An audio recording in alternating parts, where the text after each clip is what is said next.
Hey everybody, this is a piece from Telos. It's from winter 1982 to 83, and it's a review of Rudolf Hilferding's Finance Capital, a study in the latest phase of capitalist development. The review is by Paul Mattick Jr.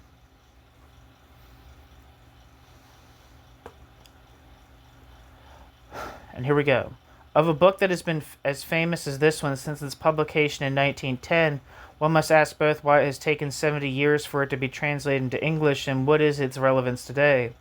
Along with Luxemburg's The Accumulation of Capital, published in 1913, and Grossman's Das Accumulations und Zusammensbuch Gesetz des kapitalistischen Systems, published in 1929, Hilferding's Finance Capital is one of the major works on economics in the Marxist tradition.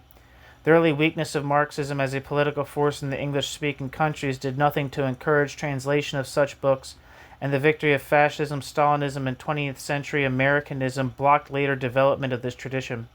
Since World War II, it has been revived in a curious form, not as the intellectual expression of a workers' movement, but confined within the academic world, and attempts to find substitutes for the disintegrating bourgeois ideology. The rebirth of Marxism within the student movement of the late 1960s brought German reprints of all three books. The Accumulation of Capital had already been published in English in 1951 with an introduction by Joan Robinson. A translation of Hilferding's Critique of Böhm-Bawerk had come out 2 years earlier. Translations of Finance Capital have been under preparation for decades, until Tom Baltimore finally took on the task of combining two of them into the present English edition. Where there are rumors of a translation of Grossman's book, it is easy to see it as no accident that the other two were issued first. Grossman alone among the three attempted to develop a critique of the capitalist economy within the framework of Marx's theory of accumulation and crisis. Although Luxemburg saw capitalism as doomed to catastrophe, while Hilferding predicted a rosier future for the system, Luxemburg and Hilferding shared an analytic focus not on the production of surplus value but on the circulation process. Both centered their attention not, as Grossman did, on the dynamic of the rate of profit, but on the equilibrium conditions for reproduction supposedly studied by Marx in the second volume of Capital. Both therefore worked in a vein closer to that of modern bourgeois economics, in particular to the analysis of imperfect competition and the growth theories associated with the, quote, Cambridge School. Finance Capital is certainly of great interest on Finance Capital's own account, both as an attempt to apply Marx's categories to the analysis of a concrete object, the financial system, and as an attempt to draw political consequences from this analysis. The level of discussion is an attempt to draw political consequences. The level of discussion is often quite high, especially when compared to the work of present-day mediocrities such as Mandel and Sweezy. In addition, it is of interest as precursor and model for the version of Marxian theory which is still the dominant one today, and in particular for this version's difficulty in breaking with bourgeois economics and politics. Footnote. Baltimore is owed a debt of gratitude for his production of this book. The translation is accurate and clear. While Baltimore's introduction betrays no great comprehension of the theoretical issues evoked, it sets the historical context of the book well enough. Baltimore's bibliography, however, does not mention Minoru Kurata's Bibliographie über Rudolf Hilferding, the most complete listing to date of Hilferding's publications and letters. End footnote. Hilferding's thesis in a nutshell is this, quote, Finance Capital signifies the unification of capital. The previously separate spheres of industrial, commercial, and bank capital are now brought under the common direction of high finance, in which the masters of industry and of the banks are united in a close personal association. The basis of this association is the elimination of free competition among individual capitalists by the large monopolistic combines. This naturally involves at the same time a change in the relation of the capitalist class to state power, end quote. Hilferding. Finance Capital dominating the state imposes on its imperialist aims the extension of the monopoly form into the international sphere. At the same time, however, the, quote, socializing function of finance capital facilitates enormously the task of overcoming capitalism, end quote. Hilferding. Thanks to its reheating by Lenin, Hilferding's theory of imperialism has been at the center of most recent discussions of Hilferding's work. In fact, However, this represents only one area of capitalist reality which Hilferding wished to illuminate. Shortly after its publication, Hilferding's study was described by Kautsky as the, quote, fourth volume of Capital, end quote. In its detailed description of the forms of credit, the workings of the stock and futures markets, and the financial system generally, it may be taken as the expansion of Part 5 of the third volume of Marx's work, which, according to Engels' studies, quote, the most important subject in the entire book, end quote. Engels. Preface to Marx Capital, Volume 3.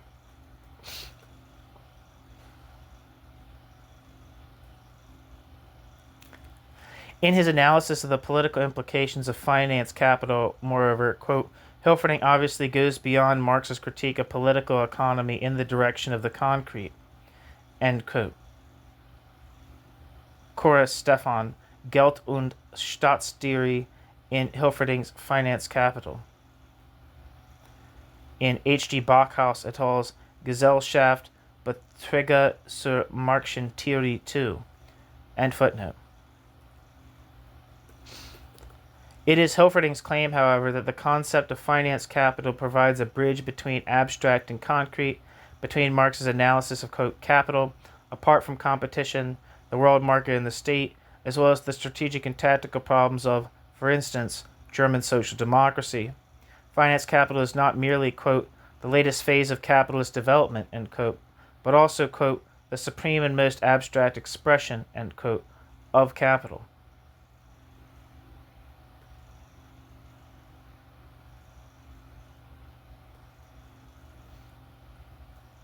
Footnote.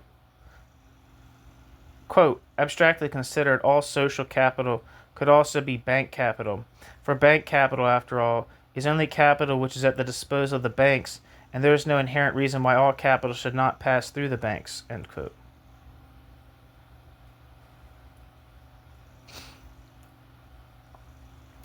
Finance capital, that is, tends in Hilferding's eyes to make a concrete reality of Marx's abstract concept of, quote, capital in general. The total capital which exists in the form of the, quote, many capitals, represented by individual competing firms. To the extent that competition gives way to monopoly and ultimately to a system-wide, quote, organized capitalism, as Hilferding called it, the many capitals are consolidated into a social capital, now für as much as an sich. Quote, the ultimate outcome of this process would be the formation of a general cartel. The whole of capitalist production would then be consciously regulated by a single body which would determine the volume of production in all branches of industry, ... Capital now appears as a unitary power which exercises sovereign sway over the life process of society, end quote.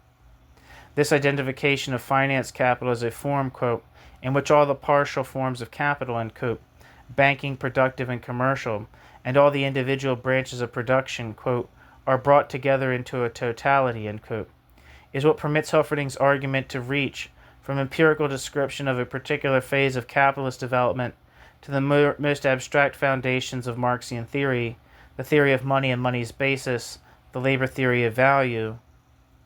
What differentiates market society in Hilferding's eyes from a consciously regulated society, whether pre or post-capitalist, is the necessity of exchange transactions to unite the productive activity of its constituent individuals into social production. Quote, the outcome of completing all possible acts of exchange in such a society is what would have been accomplished in a communist, consciously planned society by the central authorities, namely what is produced, how much, where, and why, and by whom, end quote.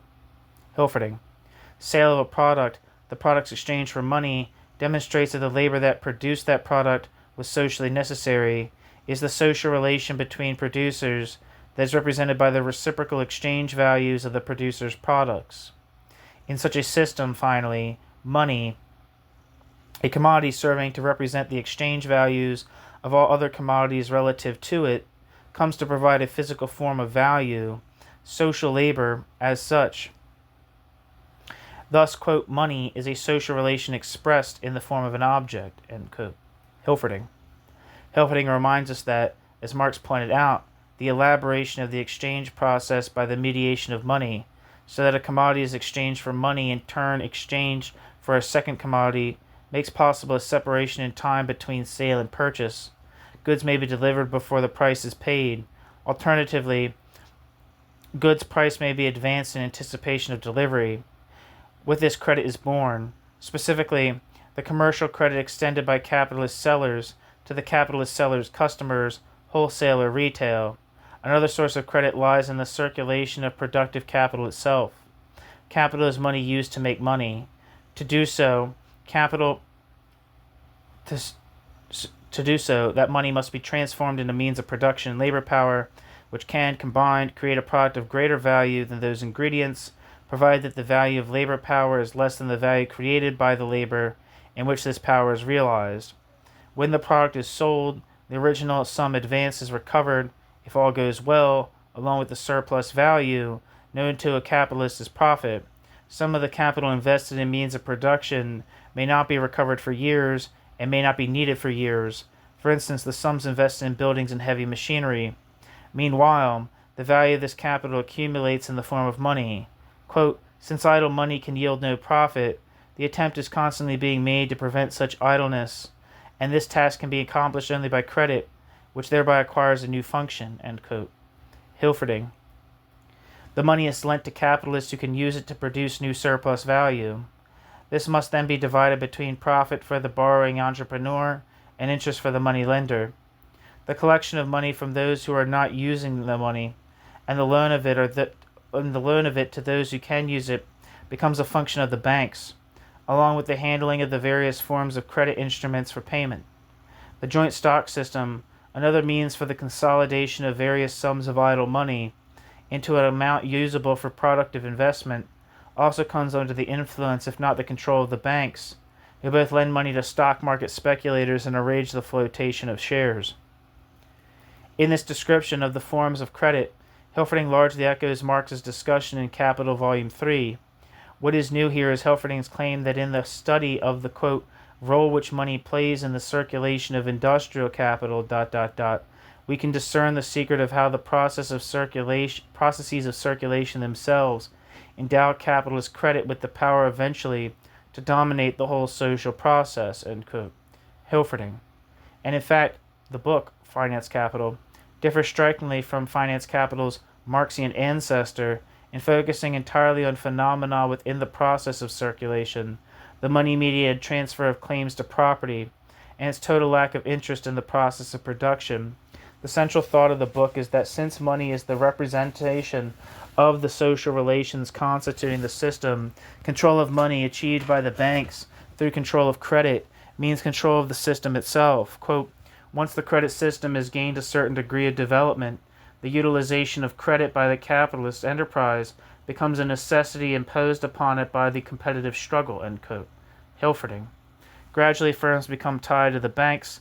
The concentration and centralization of capital both accelerates and is accelerated by this tendency as the banks become organizers and channels of these processes. As it leads to the formation of monopolies and cartels, quote, the relation between the banks and industry becomes still closer, and at the same time the banks acquire an increase in control over capital invested in industry, end quote. This bank capital transformed into industrial capital is finance capital. In this theory, as Rosa Luxemburg incisively put it, Hilferding, quote, has copied Marx. Where he goes beyond Marx, everything is wrong, end quote. Luxemburg.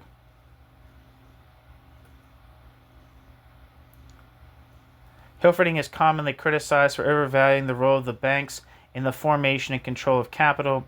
The German case was not in this regard as typical as Hilferding took it to be. In the period after World War II saw a rise in the importance of corporate self-financing. Such points are damaging because of the concrete level of much of the argumentation, but they do not in themselves refute the core of Hilferding's theory, for as Baltimore points out, the central role played by the banks in industrial development did lead to an integration of industrial and bank capital in which financiers came to play a central role. From this viewpoint, this core is really the vision of a cartelized capitalism in which the state plays a central economic role, a vision which lives today in the conceptions of, quote, monopoly capital and, quote, state monopoly capitalism, end quote. Footnote. In fact, Hilferding's theory is the direct ancestor of this theory of state monopoly capital. Braun and Sweezy's theory of monopoly capital is strikingly anticipated in Hilferding's book. quote, cartelization brings exceptionally large profits, but at the same time cartels tend to slow down capital investment, This contradiction demands a solution which it finds in the export of capital, end quote. Hilferding. End footnote.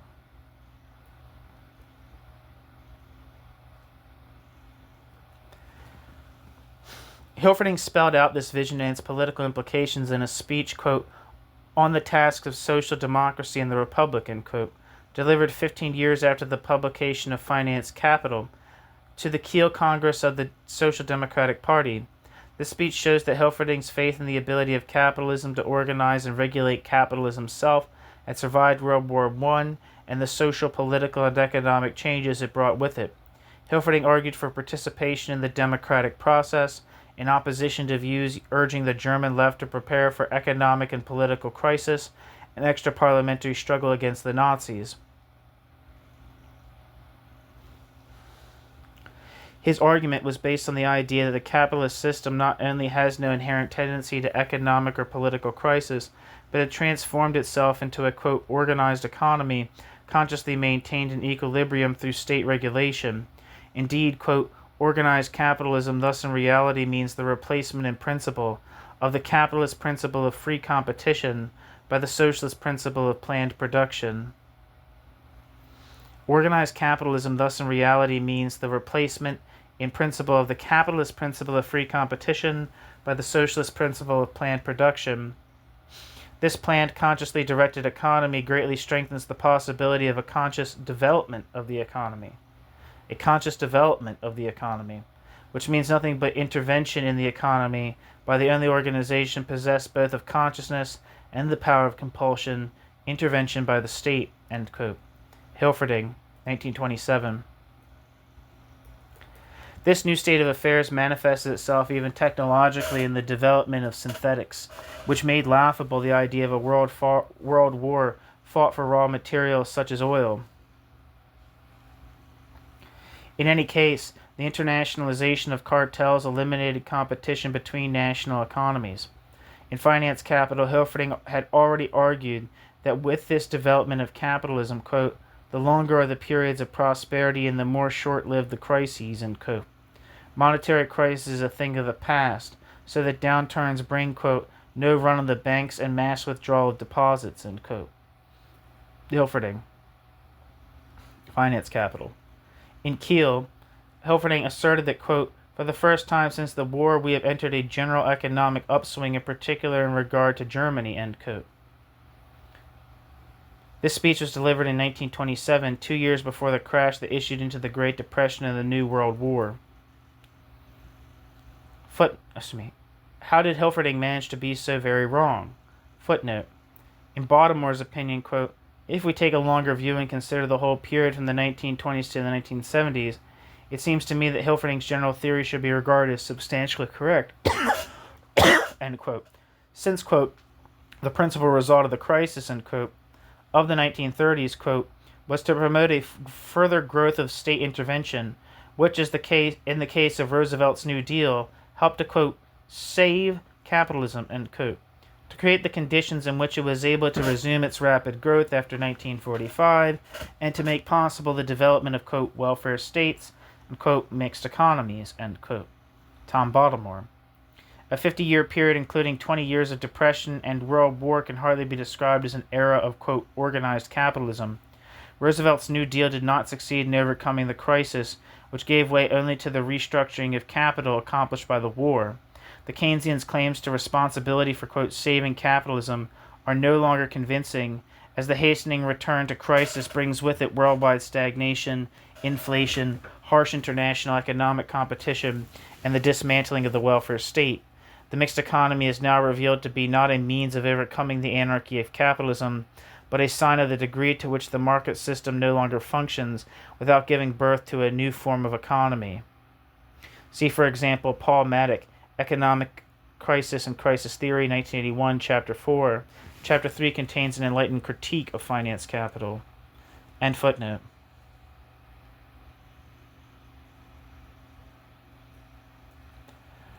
One answer lies lies close to the surface of Hilferding's book. Hilferding's conclusions simply do not follow from his argument and the evidence he presents for it. What Hilferding actually demonstrates following Marx is that credit is essential to the functioning of the capitalist economy, that social capital, with its intertwining of banking, industrial, and commercial capital, tends to concentration and centralization on an international as well as a national scale, and that competition produces a drive for monopoly positions and the formation of trusts and cartels. From this, however, the conclusion that there is an ongoing process of formation of a, quote, general cartel, end quote, and essentially regulated economy does not follow.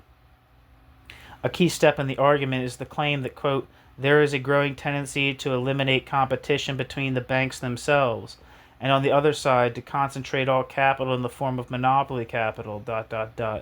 If this trend were to continue, it would finally result in a single bank or group of banks establishing control over the entire money capital, and so over social production as a whole, end quote.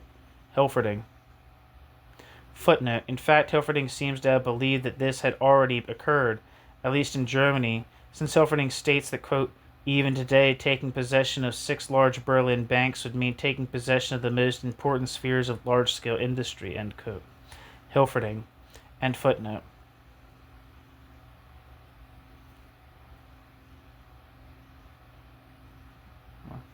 But no evidence is given to support this claim.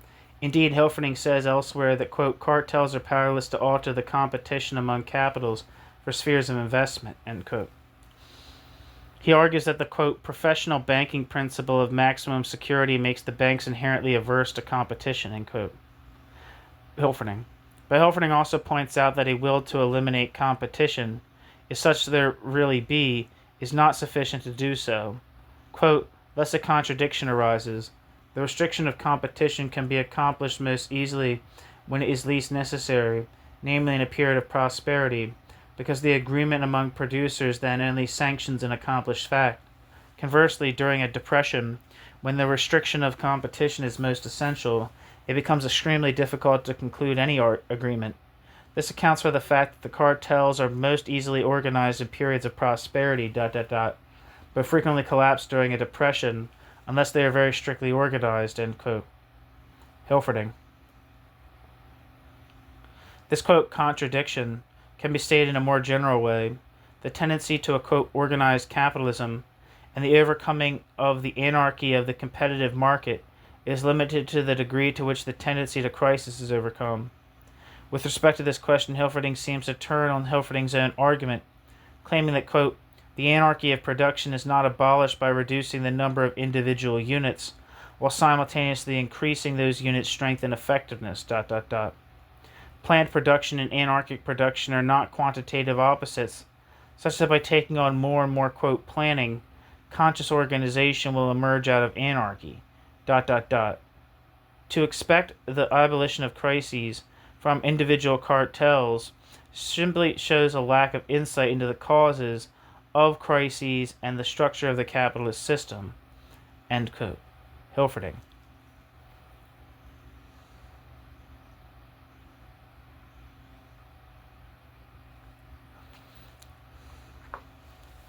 So a footnote that I missed, it says, in fact, Hilferding seems to have believed that this had already occurred, at least in Germany, since he states that, quote, even today taking possession... Oh, wait, no, I did read that, sorry. My bad. Here, Hilferding's argument... End footnote that I didn't actually need to read. Here, Hilferding's argument is stated in very curious terms, which are not, however, amplified by explanation. A general cartel, such as would abolish crises, he says, is, quote, economically conceivable, but impossible, quote, in social and political terms, end quote, because it would intensify the class conflict of interest posed in these terms to an extreme point. What the second part of this idea expresses is to be seen in the passage in which Hilferding describes the tendency to the formation of a general cartel. One result of this outcome would be that property so concentrated would show itself, quote, in direct opposition to the mass of those who possess no capital, end quote. The problem of property relations would thus attain, quote, its clearest, most unequivocal, and sharpest expression at the same time as the development of finance capital itself is resolving more successfully the problem of the organization of the social economy, End quote. Hilferding. As Hilferding makes clear in the last chapter of the book, even the tendency towards this situation can be expected to lead to the political organization of the working class and the seizure of state power by their political representatives. The general cartel, in other words, will be prevented by revolution before the general cartel's formation would allow the complete organization of the world economy and the abolition of crises. This idea is expressed also in the famous formula that the collapse leading to socialist victory, quote, will be political and social, not economic, for the idea of a purely economic collapse makes no sense, end quote. Hilferding.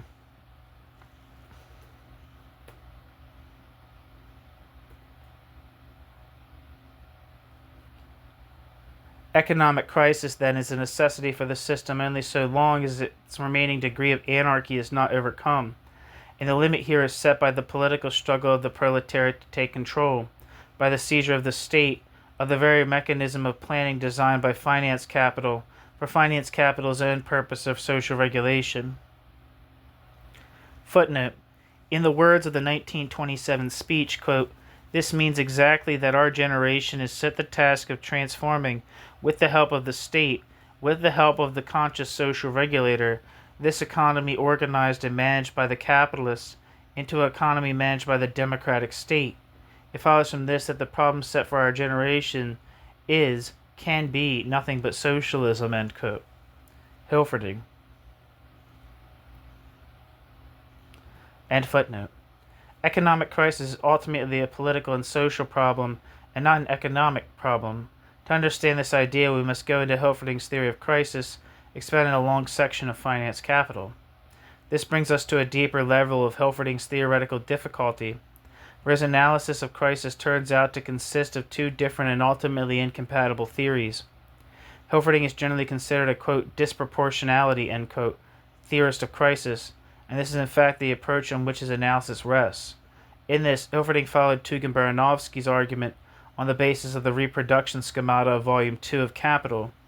Marx uses these schemata, quote, from the standpoint of pure economic reasoning, the most brilliant analyses in the whole remarkable work, end quote, in Hilferding's opinion, to demonstrate that the reproduction of the system requires the maintenance of certain proportions between the part of the economy producing consumer goods and that producing producer goods, so that the former supplies the workers and the latter the capitalists of both sectors. Since this is a commodity-producing system, the amounts of each kind of good must be right not only with respect to the use values concerned, means of production and consumption, but also with respect to their values. Thus the, quote, complicated relations of proportionality, which must exist in production, end quote, depend for their maintenance on the price structure which links these sectors and firms together in one system. Since Marx's schemata, according to Hilferding, show, quote, that in capitalist production both simple reproduction and expanded reproduction can proceed without interruption as long as the necessary proportions are maintained, end quote. The causes of crises are to be sought in, quote, distortions of the price structure which prevent prices from giving a proper indication of the needs of production, end quote. Hilferding.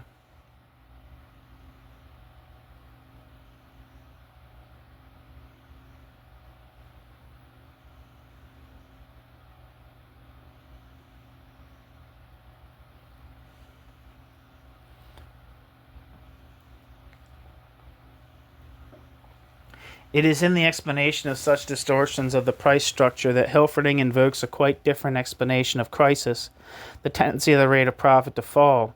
In Marx's theory, due to the decreasing contribution of living labor to the production process, quote, a crisis involves a slump in sales. In capitalist society, this slump in sales presupposes a cessation of new capital investment, which in turn presupposes a fall in the rate of profit. The decline in the rate of profit is entailed by the change in the organic composition of capital, which has taken place as a result of the investment of new capital. A crisis is simply the point at which the rate of profit begins to fall, end quote. Hilferding. During a period of prosperity, firms raise their prices without regard for the value relations between them, as they can given their conditions of production and control of the market. In the slump, they lower or maintain them as they must or can. It is this change in the price structure that disrupts the necessary proportional relations among the branches of production. Quote, such disturbances, eventually lead to a slump in sales, end quote, and the breakdown of the reproduction process. Thus, in Hilferding's eyes, these are not two different theories but complementary parts of one explanation.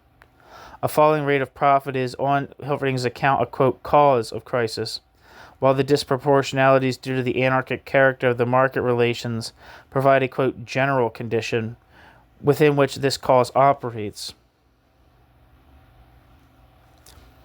Without the general condition, the effect of the rising organic composition would be a business cycle, but one that would proceed without the disruption of market relations, which we call a, quote, crisis. This is why the elimination of crisis by a general cartel is, quote, economically conceivable. This position has strange implications. On the one hand, we are told that there is a tendency for the rate of profit to fall, and with it for accumulation to grind to a halt. On the other hand, this is described as merely the mechanism whereby tendencies to the disruption of proportional relations between branches of production, quote, assert themselves through competition, end quote, and that prices are set so that, quote, if production is carried on in proper proportions, end quote, as Marx's reproduction schemata are supposed to have shown they may be, quote, these relations need not change and no disruption need occur, end quote. With this, the difficulty in Hilferding's position becomes clear. According to the theory of the tendency of the rate of profit to fall, expounded in Marx's Capital, accumulation must periodically break down, every recovery serving as a prelude to a further collapse. On the other hand, on Hilferding's interpretation of the reproduction schemata, they demonstrate that expanded reproduction or accumulation can proceed without interruption as long as the requisite proportions between branches of production are maintained. If the first theory is right, the second must be wrong. Accumulation cannot proceed smoothly if the profit rate falls.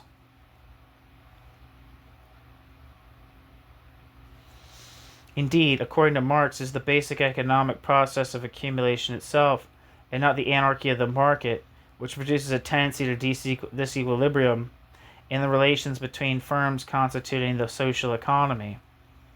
Footnote, quote, the periodical devaluation of existing capital, which is a means imminent to the capitalist mode of production for delaying the fall in the profit rate and accelerating the accumulation of capital value by the formation of new capital, disturbs the given conditions in which the circulation and reproduction process of capital takes place, and is therefore accompanied by sudden stoppages and crises in the production process, end quote. Marx. End footnote. This theoretical self-contradiction is not Marx's.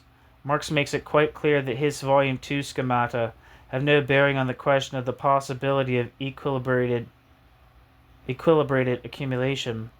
They cannot picture equilibrium conditions, e.g. in the sense of modern growth theory, since for Marx there is no tendency to equilibrium in capitalism.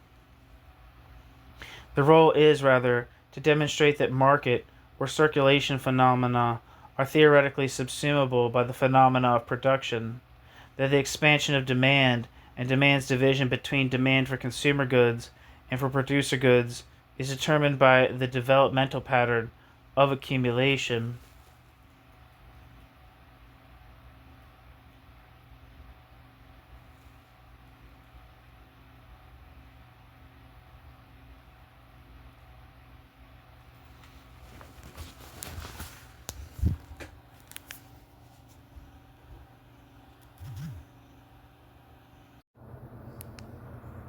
Hilferding is, of course, not alone in Hilferding's misunderstanding of the reproduction schemata.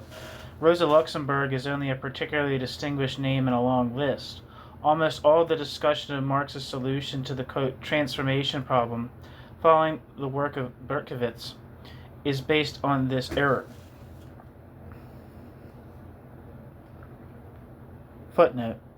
See my article, Some Comments on the Value Price Problem. End footnote.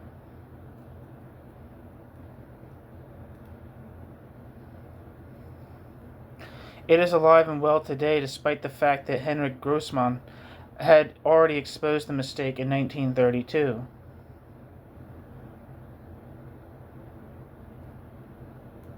It lies ultimately in the assimilation of the theory presented in Capital to the equilibrium theories of post-classical economics.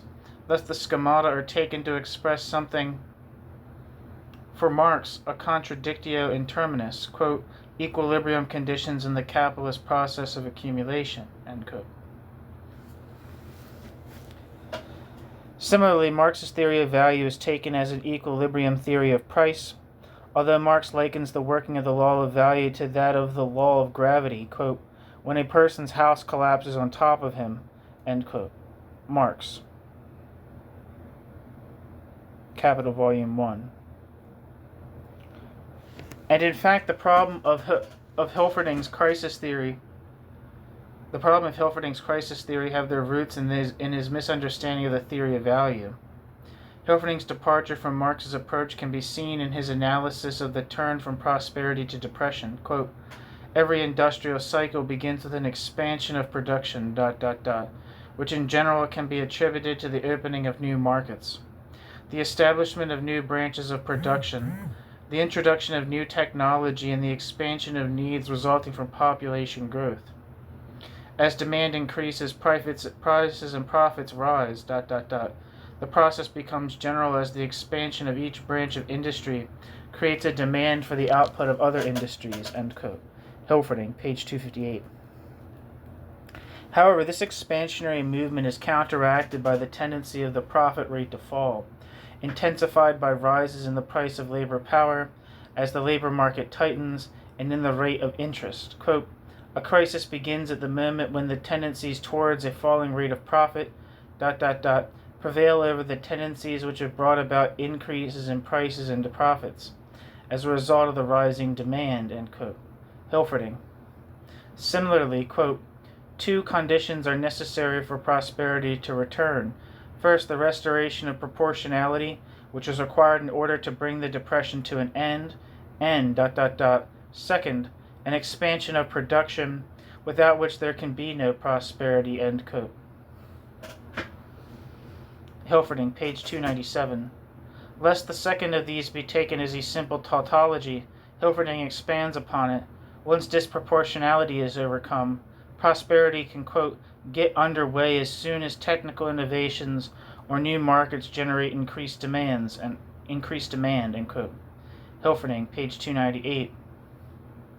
Taking the parenthesis otherwise implausible, end parenthesis, distinction between, quote, end of depression and, quote, prosperity, as corresponding to the distinction between conditions and causes of crisis or recovery, we have here an image of an expansion of production fueled by an increase of profits due to an expansion of demand. But what is the source of this demand?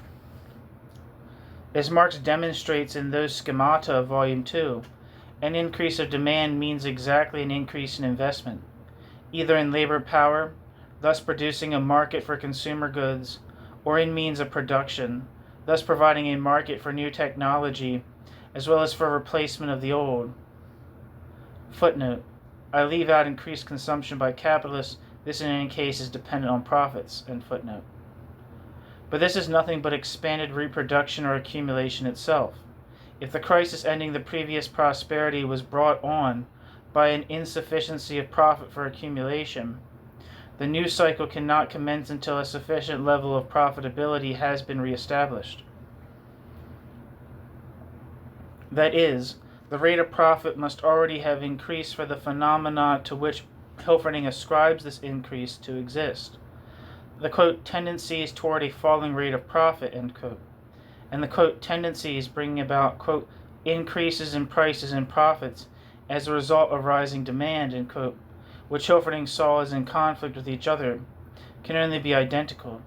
They are not, in Hilferding's eyes, because he treats the expansion of demand, the introduction of new technology, and even the, quote, expansion of needs resulting from population growth, end quote, as if the needs of the existing population had been met during the period of depression, as factors independent of and alongside the determination of the real profit rate by the law of value. as factors independent of and alongside the determination of the rate of profit by the law of value. Footnote. In this, Hilferding anticipated Ernest Mandel's recent attempt to combine three incompatible crisis theories, including Hilferding's, what Mandel terms, quote, monocausal explanations of crisis by reference to disproportionalities, to underconsumption, and to the falling rate of profit.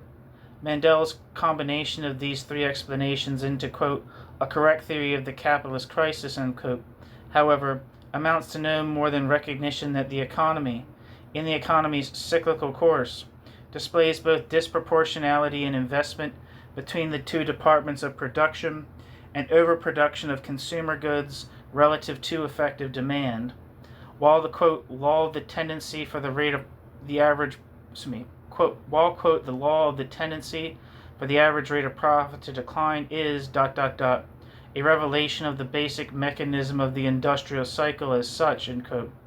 Of course, only one of these three explanations can be, quote, basic, but then it is nonsense to describe this as a, quote, multi-causal explanation of capitalist crisis, end quote.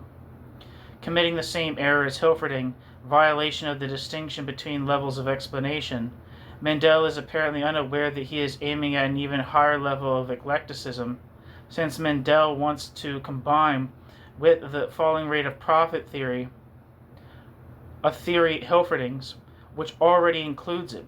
But Mandel is not such a pedant as to worry about accuracy in representing others' theories or in logical reasoning, having attacked the falling rate of profit theory for being, quote, an ideological weapon designed to impose the burden of the crisis on the working class, end quote, by implying that a lowering of wages contributing to an improvement in profitability will help to overcome a crisis, as though the political unpleasantness of a theory implied that theory's falsehood.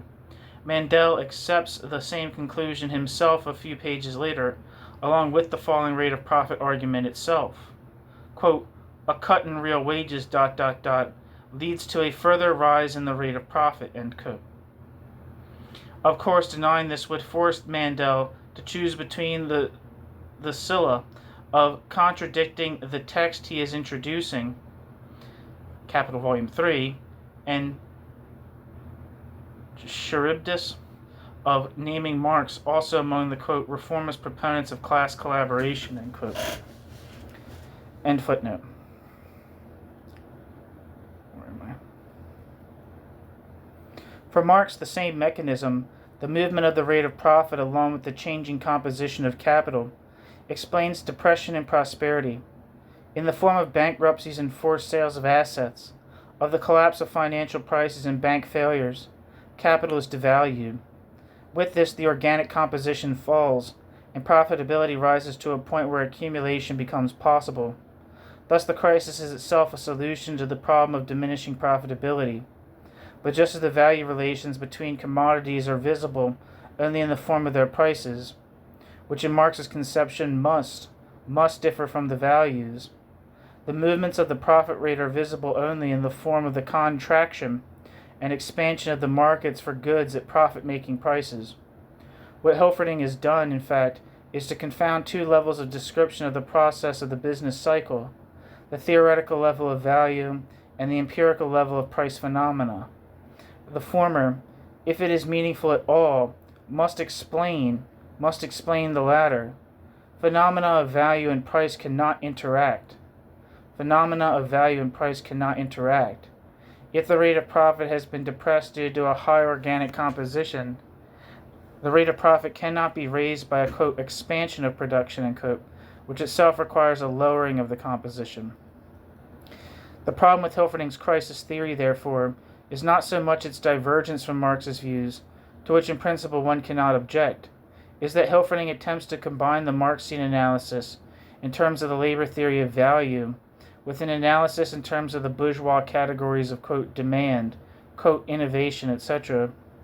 It represents, and with this we reach the deepest level of Hilferding's theoretical confusion, an attempt to combine political economy with political economy's critique, a first-rate effort to produce today's common, though oxymoronic hybrid, quote, Marxist economics. Indeed, Hilferding begins finance capital by claiming a place for it, quote, within the theoretical system of classical political economy, which begins with William Petty and finds its supreme expression in Marx, end quote. Hilferding. In Hilferding's critique of Bumbarwerk, whose book is on this channel, I don't know, I might have said that already. I'm recording this video in chunks. Hilferding had attacked the new marginalist theory for the new marginalist theory's abandonment of the classical tradition and located in the Marxian labor theory of value, the long-sought general theory of economics, applicable in principle to any social system, though developed by Marx for the special case of capitalism.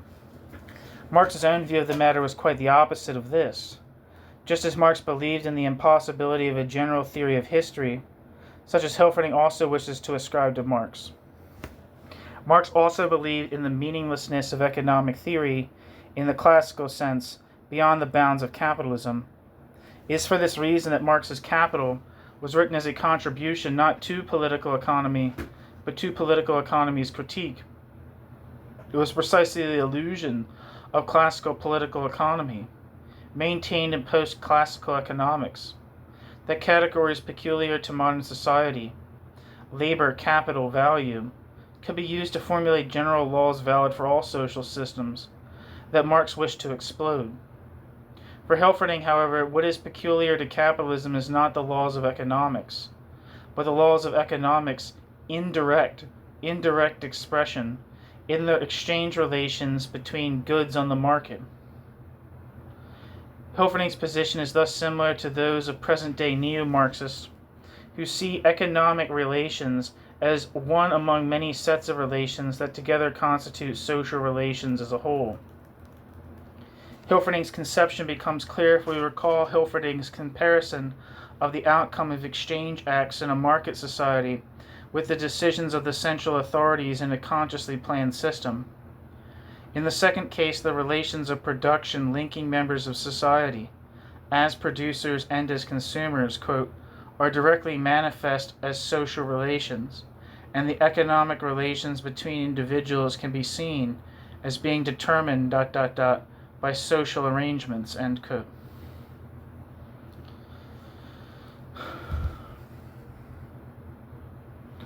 In the first case, in contrast, the social relations uniting members of society are, quote, indirect, established through the money-mediated exchange of commodities.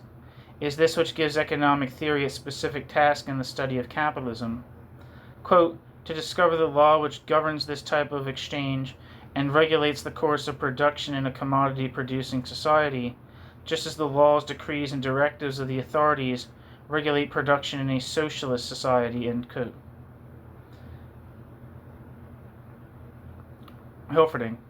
This does not mean that economics is limited to the study of the market system and has no meaning for socialism, for the difference between the two systems is only, quote, that in a commodity-producing society, economic law is not directly imposed on production by the deliberations of human intelligence, but operates in the manner of a natural law, end quote.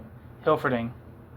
The economic problem defined by Hilferding, as by bourgeois economics generally, quote, namely to reveal the functional interdependence of economic actions which make social life possible, end quote. Hilferding, page 406, note 618, must be solved in every system.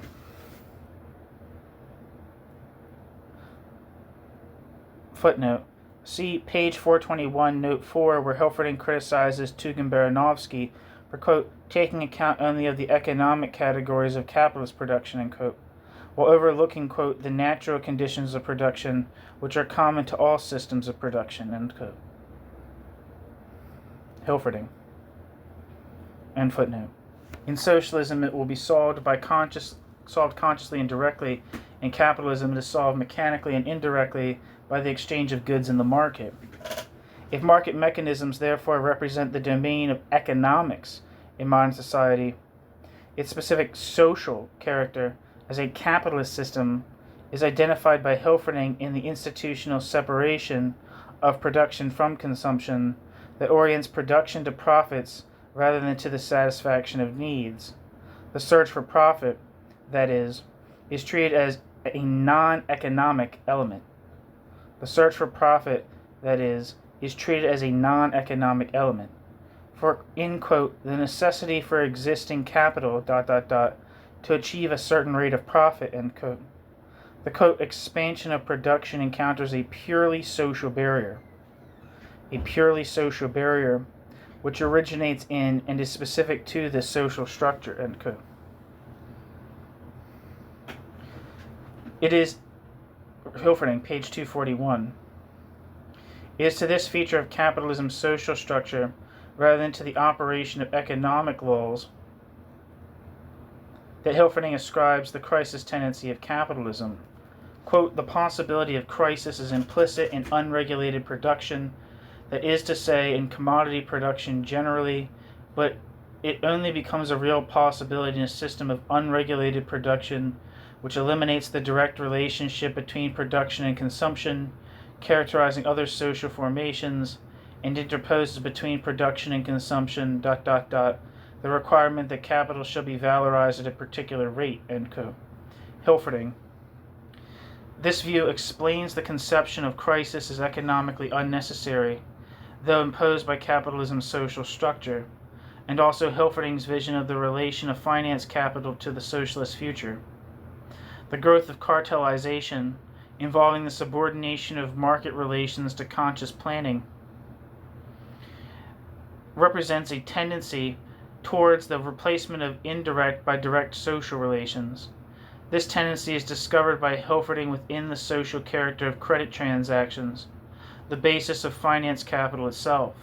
Quote, here the material business relationship is always accompanied by a personal relationship, which appears as a direct relationship between members of society, namely what is commonly called, quote, trust. In this sense, a fully developed credit system is the antithesis to capitalism and represents organization and control as opposed to anarchy, end quote. Hilferding, page 180. No doubt the directors of the Banco Ambrosiano would smile at the naivety of the young socialist doctor who wrote these words. In any case, the principle of honor among thieves is hardly to be elevated to the status of socialist planning in embryo. The same idea, however, is the discovery in Hilferding's conception of money, on which the theory of credit and finance is constructed, as a, quote, social relationship expressed in the form of an object, end quote. Hilferding.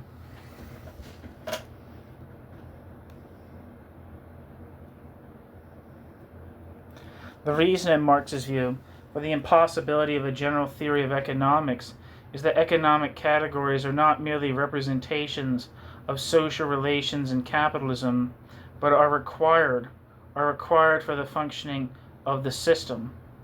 While the critic of political economy can explain that money serves as a representation of social labor in the abstract, this abstract labor only takes on real existence by the actual exchange of goods and services via money. Of course, individual labor can be integrated into social labor in other ways, quote, directly, as Hilferding puts it.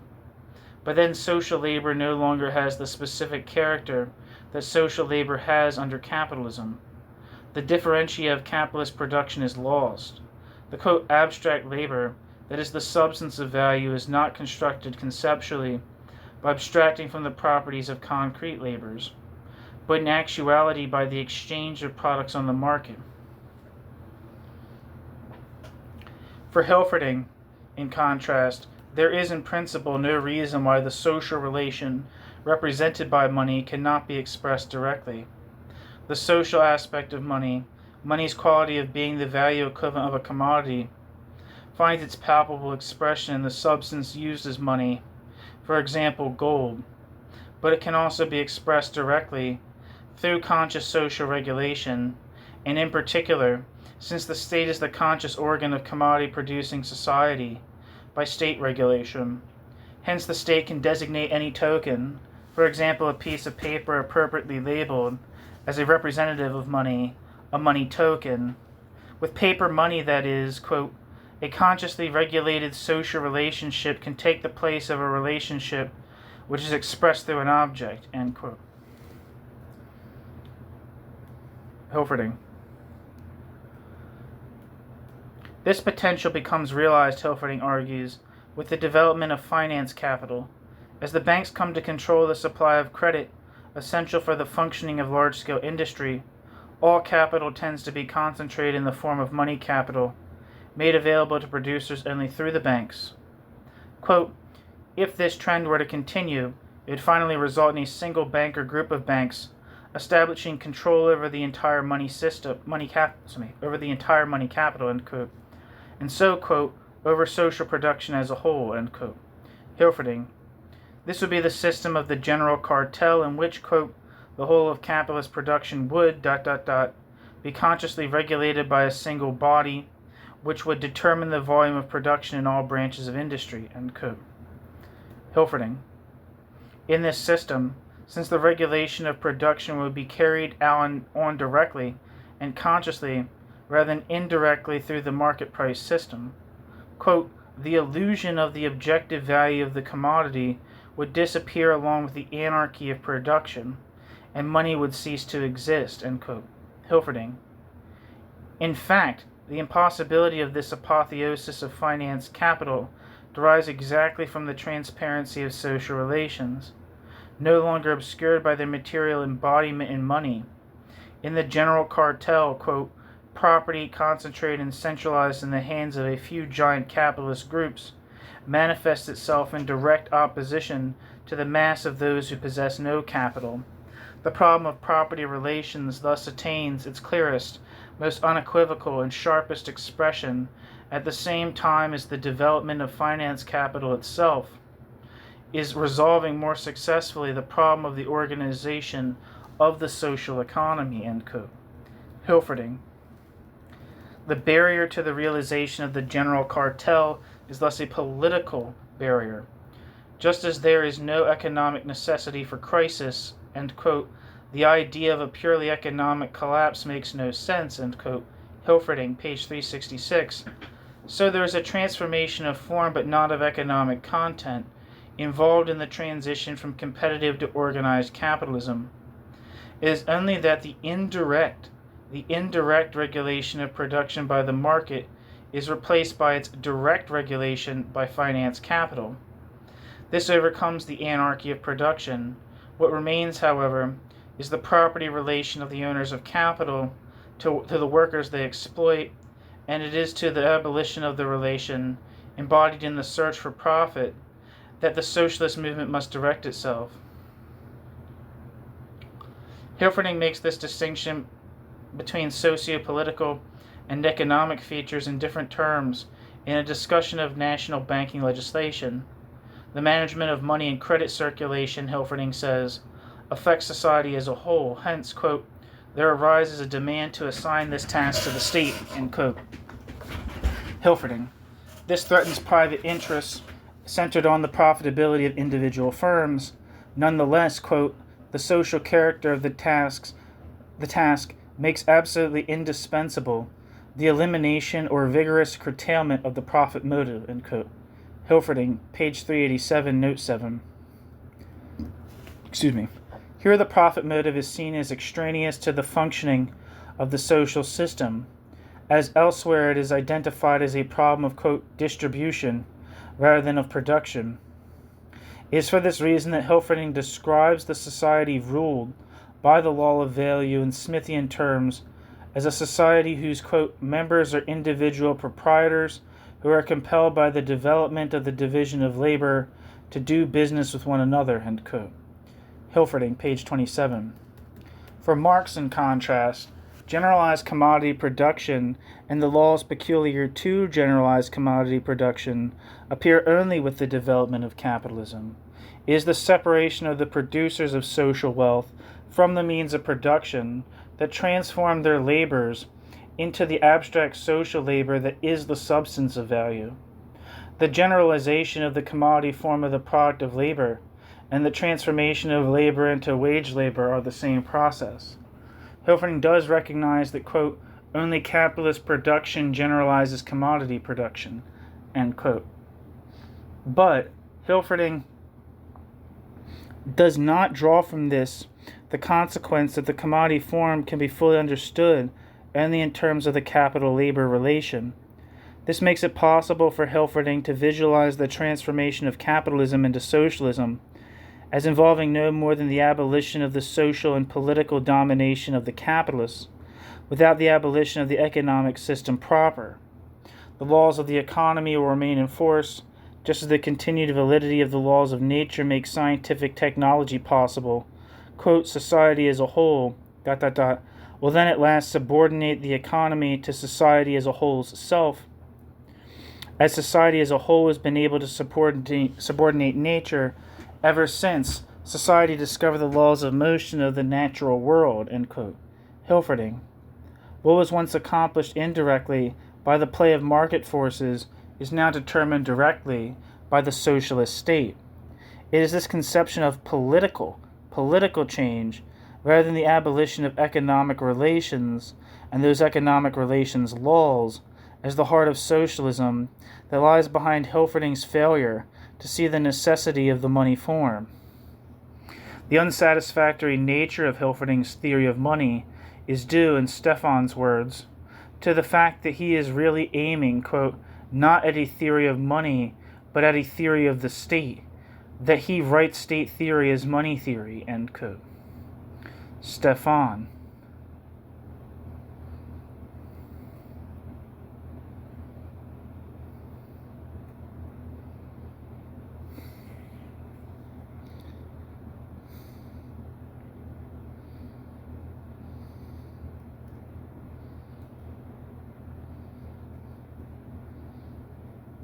What is this theory of the state? In brief, this theory of the state is the idea, basic to the bourgeois conception of state and civil society, that the state is an agency or structure of, quote, social control, which may be conceptualized independently of other determinants of social life.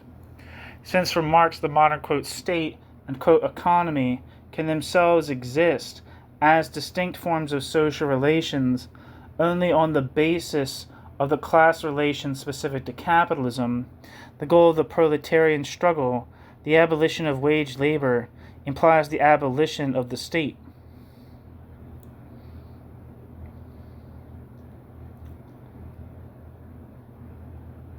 Footnote, quote, the specific economic form in which unpaid surplus labor is pumped out of the direct producers determines the relationship of domination and servitude, as this grows directly out of production itself and reacts back on it in turn as a determinant.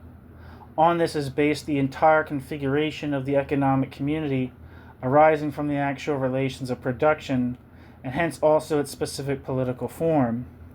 It is in each case the direct relationship of the owners of the conditions of production to the immediate producers, in which we find the innermost secret, the hidden basis of the entire social edifice, and hence also the political form of the relationship of sovereignty and dependence. In short, the specific form of state in each case, end quote. Marx, Capital, Volume 3, page 927. End footnote.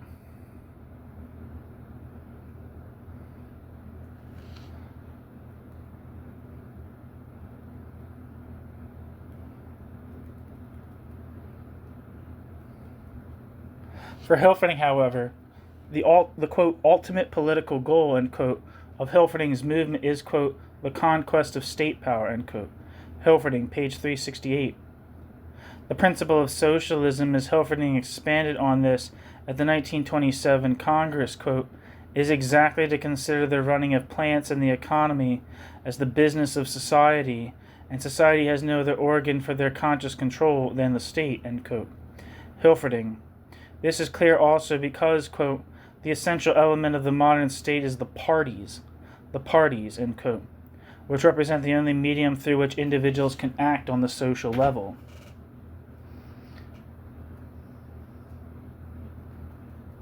Given this, it is finance capital itself, by finance capital's organization of the circulation process, that brings socialism within reach. Quote, once finance capital has brought the most important branches of production under finance capital's control, it is enough for society, through the society's conscious executive organ, the state conquered by the working class, to seize finance capital in order to gain immediate control of these branches of production. ... Even today, taking possession of 6 large Berlin banks would mean taking possession of the most important spheres of large-scale industry, and would greatly facilitate the initial phase of socialist policy during the transition period, when capitalist accounting might still prove useful. End quote. Hilferding. It is easy to understand the appeal of this vision to such as Lenin, who imagined socialism on the model of the German postal service. In fact, Hilferding's description of the general cartel is a striking anticipation of party state-run systems that today claim to be the embodiment of socialism. At the end of his life, Hilferding drew back in horror from the quote, totalitarian state economy of the Soviet Union and National Socialist Germany. But the fact that Hilferding had nowhere to draw back to but the free market, without which there is no freedom at all, demonstrates cruelly the extent to which Stalin's and Hitler's regimes represented realizations, however caricatured, of Hilferding's conception of socialism.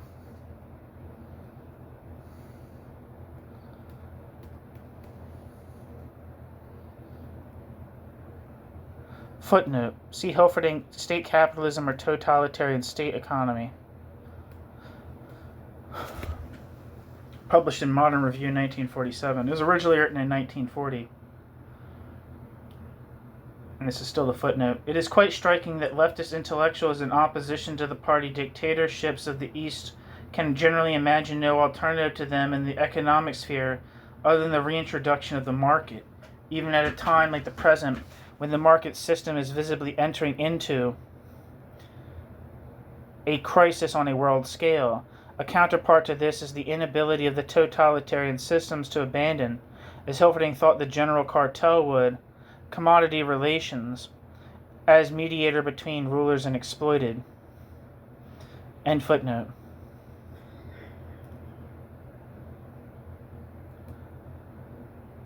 It is the last decade's revival of social democratic ideology and activity, as much as its inherent interest as a work of theory, that gives finance capital particular relevance to socialist in today's, quote, late capitalism.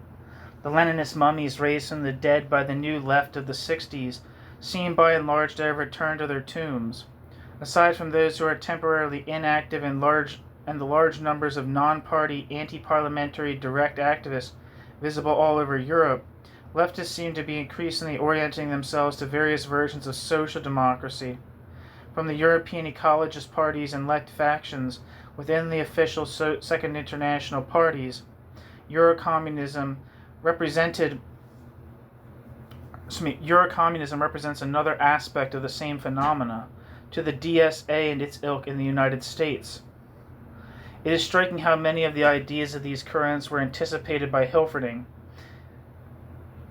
In Hilferding's speech to the Kiel Congress, for instance, Hilferding defended electoral democracy as, along with trade unionism, the main arena of social struggle, spoke of the centrality of, quote, economic and workplace democracy, end quote, as socialist goals, part and parcel of the fight to use the state,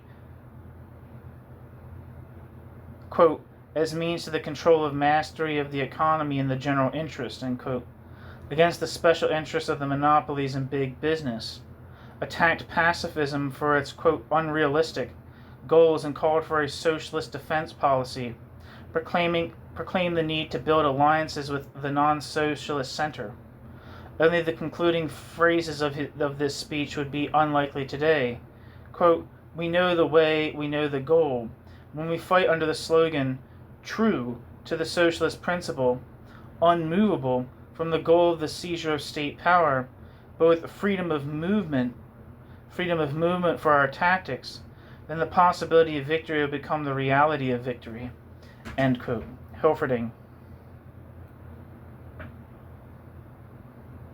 Footnote.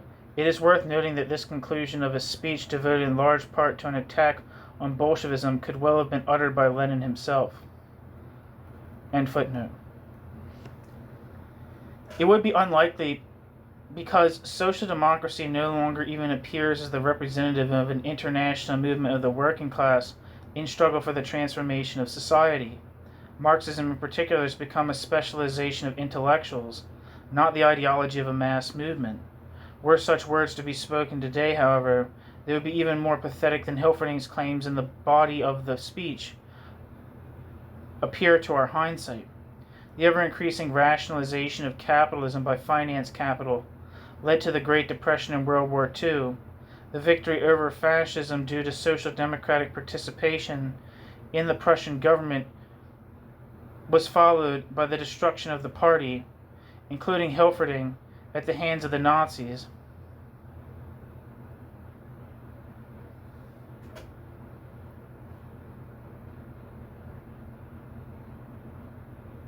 I don't think does that sentence make sense? The ever-increasing rationalization of capitalism by finance capital led to the Great Depression and World War II. The victory over fascism due to social democratic participation in the Prussian government was followed by the destruction of the party, including Hilferding, at the hands of the Nazis.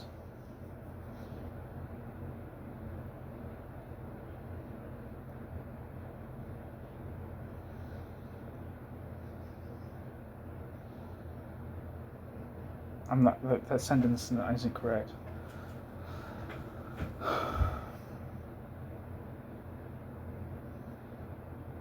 It talks about the victory over fascism due to social democratic participation in the Prussian government was followed by the destruction of the party, including Hilferding, at the hands of the Nazis.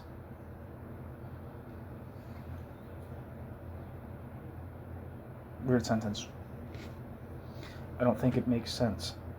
A repetition of the scenario, mutatis mutandis, today might be farce from the viewpoint of the world spirit, and the revival of social democratic ideology in the absence of a working class movement is certainly farcical enough. But the tragedy promised by the coming depression and the threat of world war fought with nuclear weapons far outshadows the debacle in which Hilferding lost his life.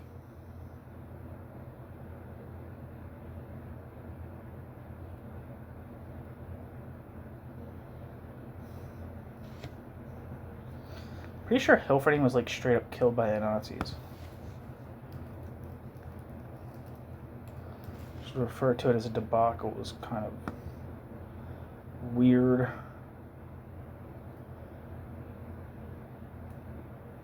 Yeah, he was killed by the Gestapo in 1941.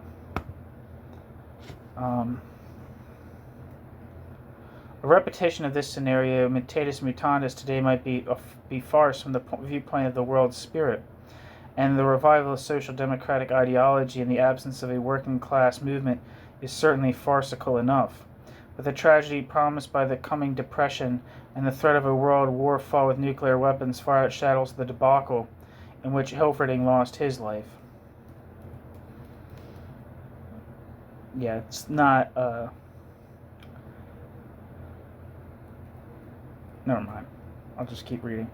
To argue to avert this the struggle to avert this tragedy, abstract theory no doubt has little to contribute. What we can learn, however, even from a study of this 70-year-old book, is the interconnection of wage labor, commodity production, and the bourgeois state, which must be destroyed together if we are to escape the consequences of any of them. And that's the end of the piece. Again, this is Mattick Jr. reviewing Rudolf Hilferding's Finance Capital.